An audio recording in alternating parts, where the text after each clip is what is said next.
Nehemia 12. Demikian firman Tuhan. Inilah para imam dan orang-orang Lewi yang berangkat pulang bersama-sama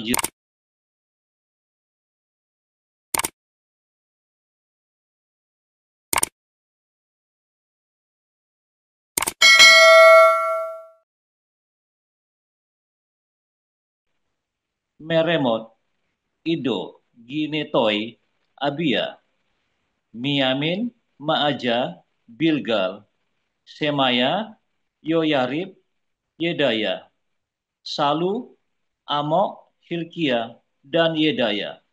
Itulah kepala-kepala imam dan saudara-saudara mereka pada zaman Yesua. Dari orang-orang Lewi, Yesua, Binuia, Kadmiel, Serebia, Yehuda, dan Matanya. Matanya ini dan saudara-saudaranya memimpin nyanyian syukur. Sementara Bakukia dan Uni dan saudara-saudara mereka berdiri di hadapan mereka, itu menurut kelompok-kelompok tugas.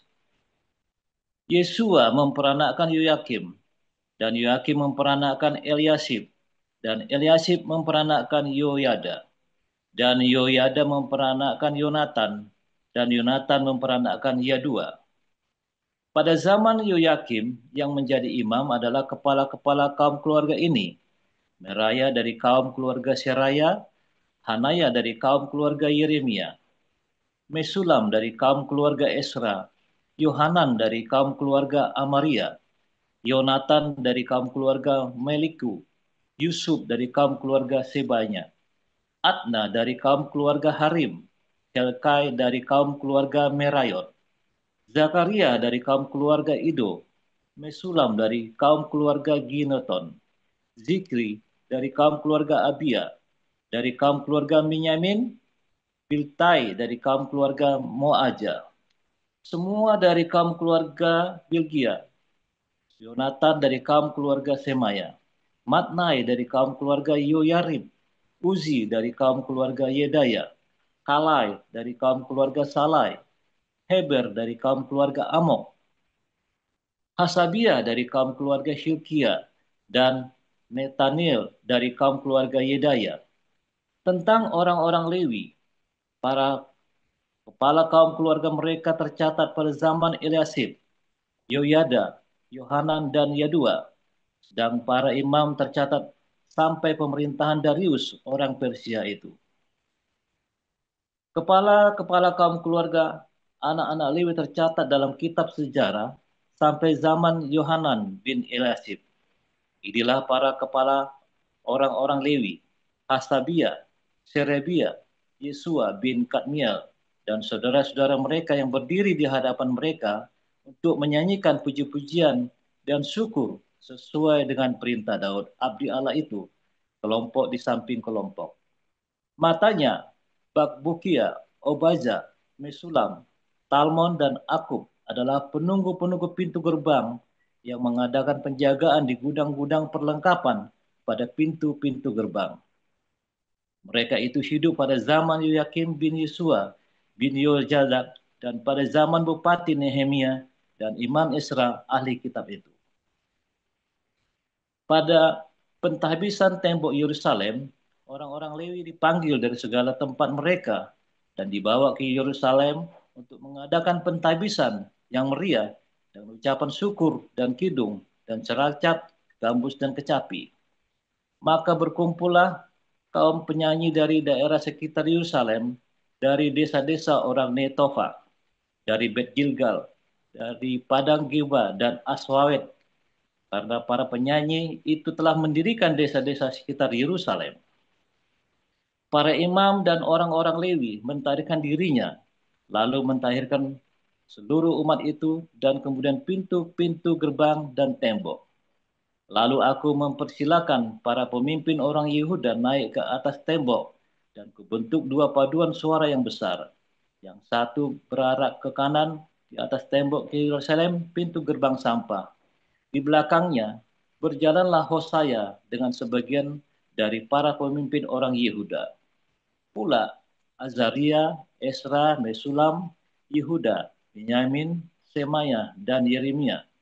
Dan dari kaum imam yang memegang nafiri, Zakaria bin Yonatan bin Semaya bin Matanya bin Mika bin Jahur bin Asap. Dan saudara-saudaranya yakni Semaya, Ajarel, Milalai, Gilalai, Maai, Natanel, Yehuda, dan Hanani dengan bunyi-bunyian Daud. Abdi Allah itu, sedang Esra ahli kitab itu berjalan di depan mereka. Lalu pada pintu gerbang mata air mereka langsung naik tangga-tangga kota Daud pada jalan pendakian tembok, lewat istana Daud dan berjalan sampai pintu gerbang air di sebelah timur. Dan paduan suara yang kedua berarah ke kiri, dan aku mengikutinya dengan sebagian dari orang-orang itu melalui tembok dan menara perapian sampai tembok lebar. Lalu kami melalui pintu gerbang Efraim, pintu gerbang lama, pintu gerbang ikan, menara Hanael, dan menara Mea sampai pintu gerbang domba. Mereka berhenti di pintu gerbang penjagaan. Kemudian, kedua paduan suara itu berdiri di rumah Allah. Demikian juga aku bersama-sama sebagian dari para penguasa dan para imam, yakni Eliakim, Maasea, Minyamin, Mika, Elionai, Zakaria, Hananya, dengan memegang nafiri, dan Maasea, Semaya, Eleazar, Uzi, Yohanan, Malkia, Elam, dan Ezer. Lalu para penyanyi memperdengarkan kidung di bawah pimpinan di seraya. Pada hari itu mereka mempersembahkan korban yang besar. Mereka bersukaria karena Allah memberi mereka kesukaan yang besar. Juga segala perempuan dan anak-anak bersukaria, sehingga kesukaan Yerusalem terdengar sampai jauh. Pada masa itu, beberapa orang diangkat untuk mengawasi bilik-bilik perbendaharaan, bilik-bilik untuk persembahan khusus, untuk hasil pertama, dan untuk persembahan persepuluhan, supaya sumbangan yang menurut hukum menjadi bagian para imam dan orang-orang Lewi dikumpulkan di bilik-bilik itu sesuai dengan ladang setiap kota. Sebab Yehuda bersuka cita karena para imam dan orang-orang Lewi yang bertugas.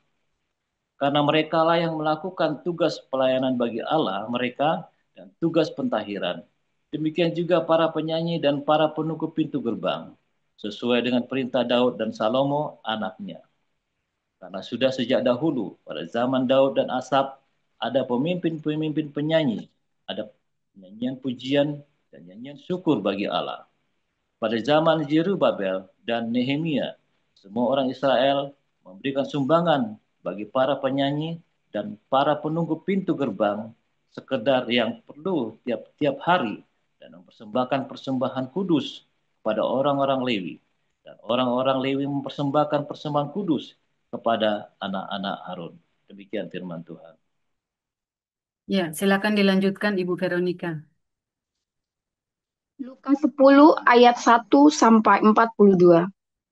Kemudian daripada itu, Tuhan menunjuk 70 murid yang lain, lalu mengutus mereka berdua-dua mendahuluinya ke setiap kota dan tempat yang hendak dikunjunginya.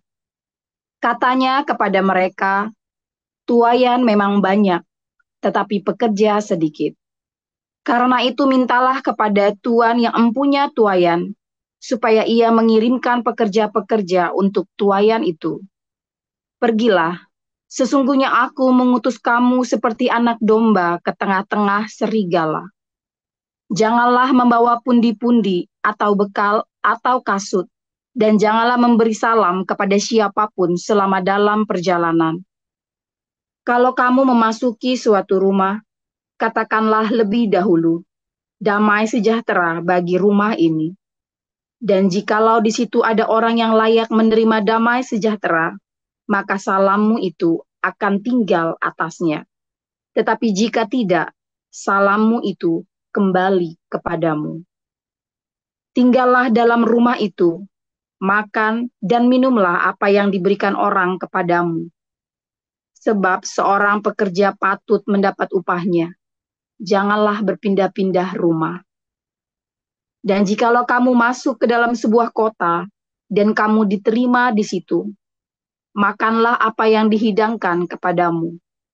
Dan sembuhkanlah orang-orang sakit yang ada di situ. dan katakanlah kepada mereka, kerajaan Allah sudah dekat padamu.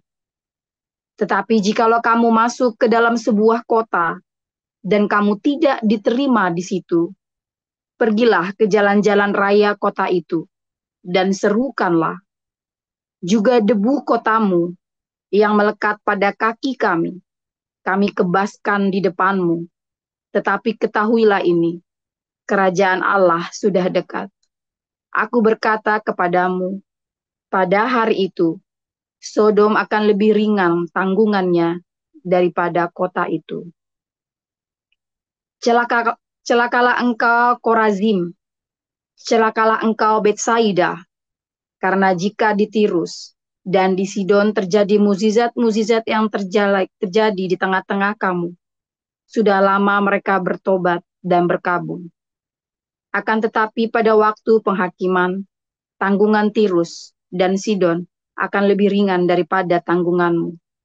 Dan engkau Kapernaum, apakah engkau akan dinaikkan sampai ke langit?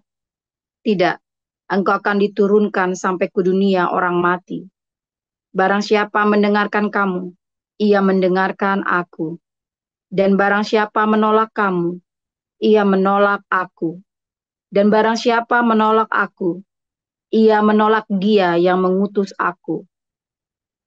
Kemudian ke-70 murid itu kembali dengan gembira dan berkata, Tuhan, juga setan-setan takluk kepada kami demi nama-Mu.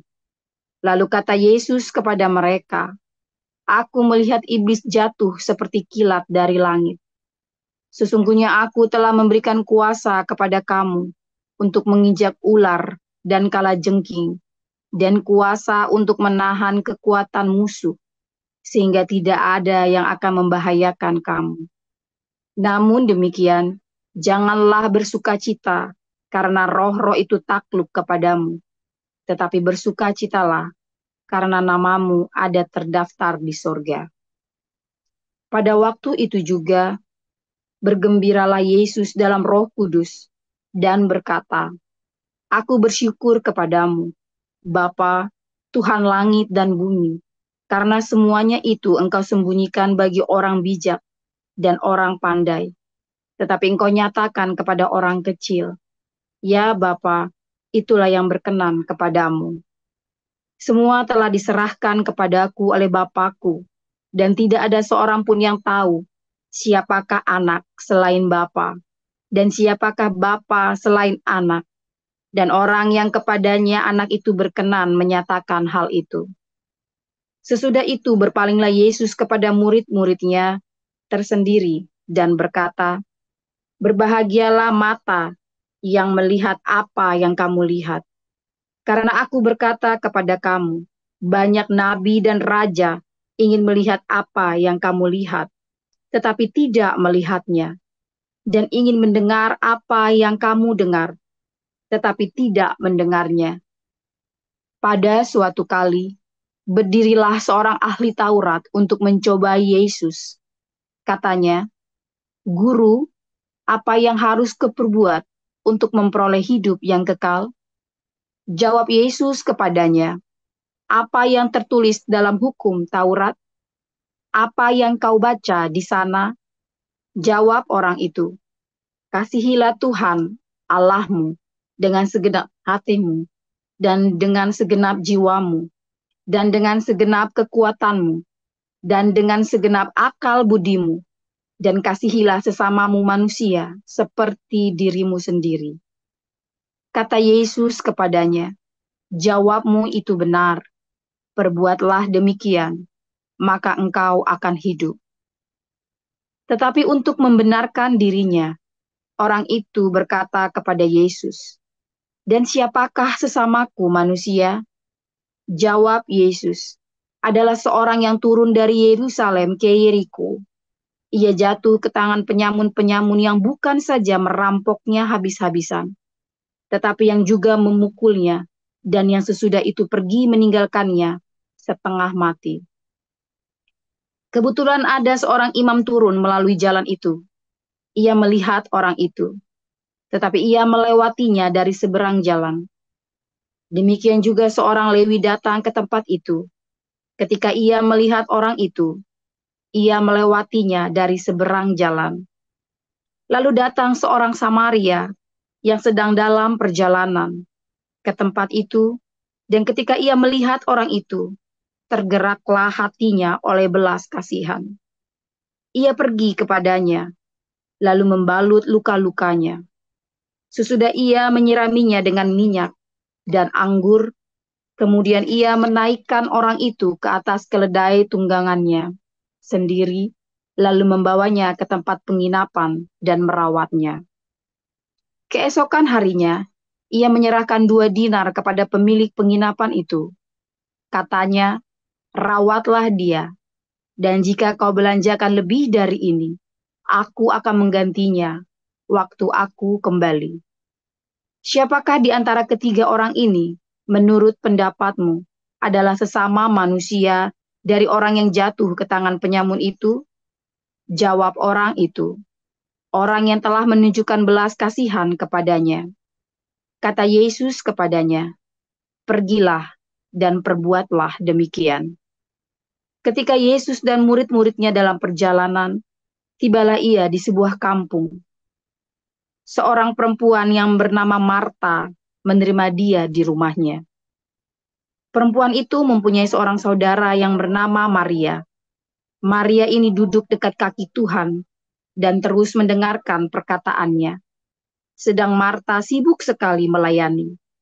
Ia mendekati Yesus dan berkata, Tuhan, tidakkah engkau peduli bahwa saudaraku membiarkan aku melayani seorang diri? Suruhlah dia membantu aku.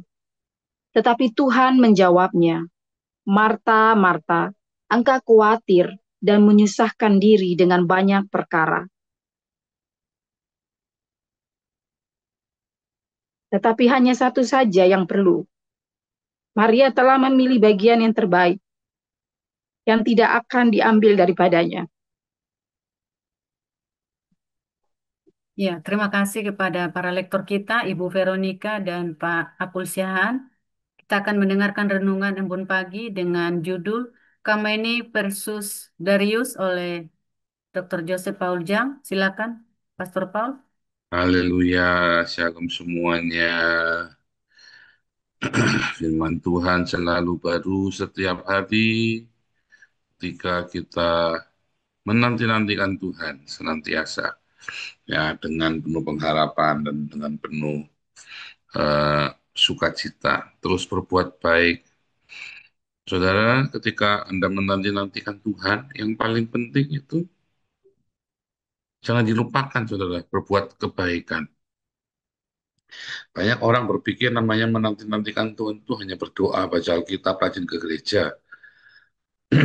Enggak sama sekali, saudara ya. Menantikan Tuhan itu ketika Anda bilang menantikan Tuhan dan berbagai orang yang mempercepat kedatangan Tuhan. Ya, itu adalah orang-orang yang satu berdiakonia, dua dia bermarturia. Luar biasa ya, saudara. Simpel sekali ya, si Alkitab itu ya. Dengan memberitakan Injil dan Anda terus berbuat kebaikan, berdiakonia dan bermaturia. Nah, itu seringkali bolak-balik disampaikan dari zaman dahulu kala, tetapi karena itu tadi ya, karena orang senang dengan ritual, jadinya gagal. Orang karena senang dengan ritual. Nah, saudara, apa bedanya Darius dengan Khamenei dan Khomeini atau Khamenei ya dengan orang-orang Islam Syiah ini, saudara. Darius adalah pemimpin ya media Persia, rajanya dari zaman Kores juga ya. Kalau Anda melihat sejarah negara Iran, bangsa Iran dengan bangsa Yahudi, mereka nggak pernah musuhan loh, saudara. Ya, nggak pernah musuhan.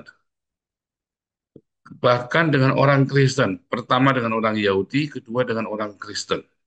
Di zaman orang-orang Yahudi, yaitu zamannya Kores dan Darius, ya mereka lah yang justru membantu membangun bait suci si Kores, ya Raja Kores. Darius itu mereka adalah orang-orang yang mensupport pelayanan di dalam bait suci. Ya, lalu di zaman Yesus, 400 tahun kemudian, ya 400 sampai 480 tahun.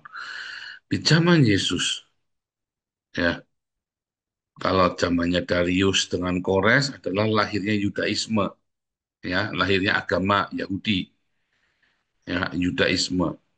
Di zaman Yesus, lahirnya Kristen. Orang-orang Majus, yaitu orang-orang Persia, orang-orang dari timur, orang-orang Magoi, ya, para para apa namanya, para astronom, ya, para astrolog dan astronom dari timur, yaitu orang-orang Majus, datang memberikan persembahan dan mengkonfirmasi bahwa Yesus Kristus adalah Raja, saudara.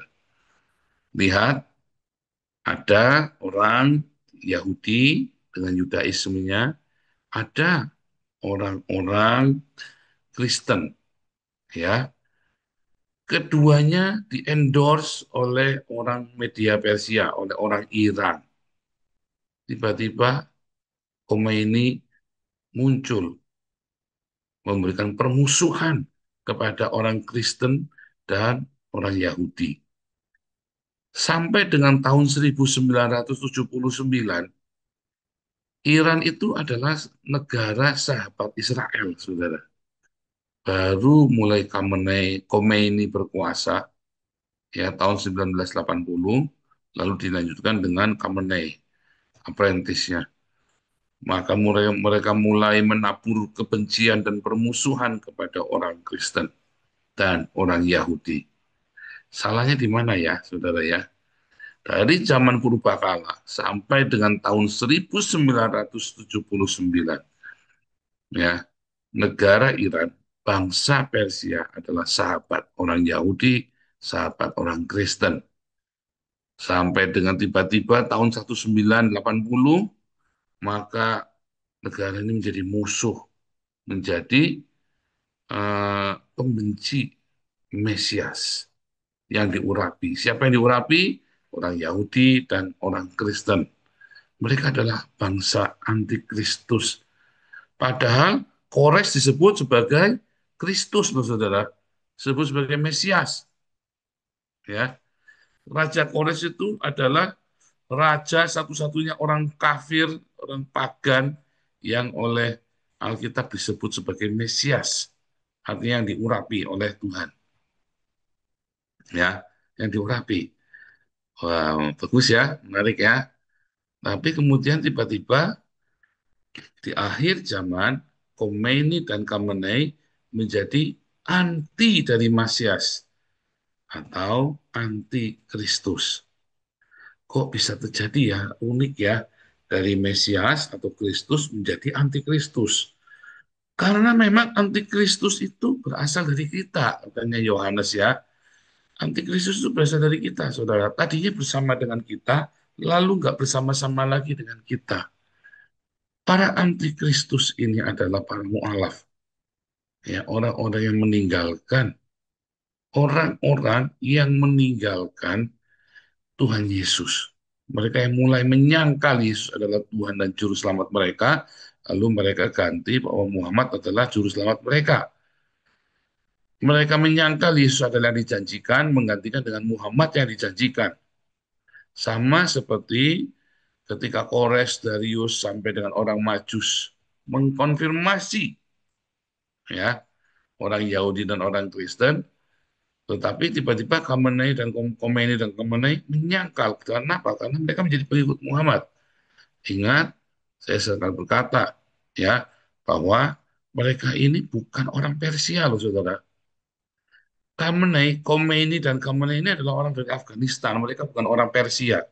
Mereka bukan orang asli etnik suku bangsa Persia. Mereka adalah orang-orang dari Afghanistan yang kemudian mereka mengambil alih, ya. Sama seperti sekarang orang-orang Islam yang ada di Eropa berusaha mengambil alih Eropa, berusaha mengambil alih Amerika, berusaha mengambil alih Inggris. Itu sama seperti itu, saudara.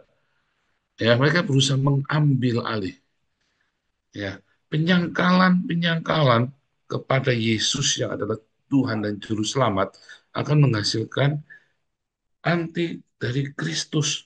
Mengapa mereka anti dengan orang-orang yang diurapi, saudara? Karena mereka menginginkan surga itu ya yang pemuas hawa nafsu. Surga itu adalah memuaskan hawa nafsu mereka, bukan penyangkalan hawa nafsu. Iya, tapi kan surga itu adalah apa yang kamu sangkal di dunia ini akan kamu terima nanti. Termasuk kepengen kawin, bolak-balik, termasuk kepengen seks, termasuk pengen mabuk-mabukan. Nah itu saudara. Padahal ketika kamu ada di dunia ini, kamu menyangkal dagingmu adalah supaya kalau di surga nanti kamu betah, saudara. Karena di surga itu nggak ada darah dan dagingmu itu. Nah, jadi aneh ya, aneh sekali. Coba saudara kalau Anda lihat runutannya ya, runutan dari semua semua tadi yang saya kasih fakta-faktanya. Intinya apa, saudara? Ternyata segala sesuatu ya yang bersifat yang rohania ya adalah yang dari surga. Sementara yang jasmania itu berasal dari neraka. Karena dunia dengan segala ada di dalamnya akan dibakar dalam api. 1 Petrus 3, 2 Petrus 3, saudara ya. Dunia dengan segala macam isinya akan dibakar dalam api, saudara. Dunia ya, jasmani, haaretz. Lalu Anda ingin menghidupkan kembali yang jasmania itu. Nah, itulah paham dari Khamenei dan Khomeini.